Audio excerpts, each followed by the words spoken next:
अहिल्यानगरमधील बोलेगाव नागापूर परिसरात वाढलेल्या गुन्हेगारीमुळे या परिसराचा बिहार झालाय असा आरोप माजी नगरसेवक दत्ता पाटील सप्रे यांनी केलाय। काय नेमकं मागणी आहे?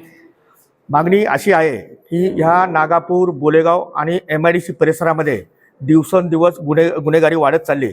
त्यामुळे मी सर्व आपलं पत्रकार बंधूंना आज बोलवलं आणि मी या भागाचा लोकप्रतिनिधी या नात्याने मी काही गोष्टी आपल्यासमोर मांडल्या। त्यात प्रामुख्याने ह्या भागातील होणाऱ्या चोऱ्या-माऱ्या, होणारी गुन्हेगारी आणि ही संघटित गुन्हेगारी आहे। या भागात आतापर्यंत भरपूर काही गुन्हे झाले। या भागात खून झाले, दरोडे झाले, बऱ्याच गोष्टी घडल्या। आतापर्यंत आम्ही त्या संयमतेने घेतल्या। आता नागरिकांचा उद्रेक झालाय। या पुढच्या काळामध्ये बी आतापर्यंत हे गोष्टी जर थांबल्या नाहीत तर मी नागरिकांच्या वतीने फार मोठं आंदोलन करणार आहे।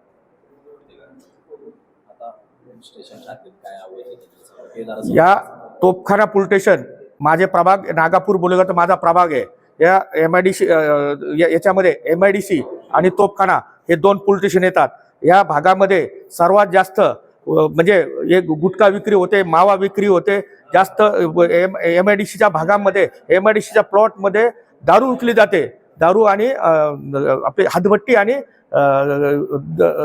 देशी दारू यांची विक्री होते, टपऱ्यातून विक्री होते आणि नागरिक आणि महिलांना एवढा त्रास होतो। ह्या भागातील महिला असुरक्षित आहे।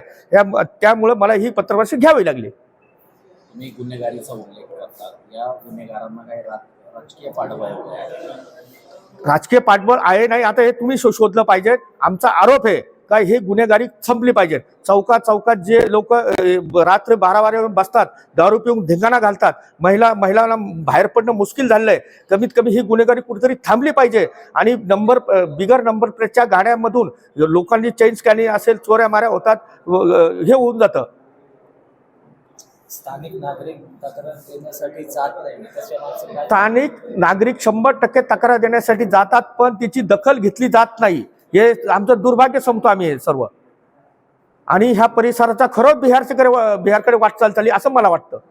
याबाबत काही वरिष्ठ पोलीस मी त्यावेळेस SP साहेबांशी भेट घेतलेली नाहीये, परंतु तुनी पोलीस स्टेशनशी माझा संपर्क असतो। कोणती घटना घडल्यानंतर ज्यावेळेस नागरिक आम्हाला संपर्क करतात त्यावेळेस आम्ही पोलीस स्टेशन संपर्क करत असतो। फक्त उत्तर देते, पाहतो, करतो, बोललं जातं, कृती काही होत नाही। पत्रकार परिषदेत तुम्ही वसुलीबाबत देखील आरोप केले, हे काय आहे? आता एक मिनिट, मी बोलण्यापेक्षा जे दोन नंबर धंदे ना त्यांशी तुम्हाला मी एकदा बोलून घेतो आणि कोणत्या पोलिटिशियनला काय हप्ता आहे हे तुम्ही जे देतात ते सांगतील मी बोलण्यापेक्षा।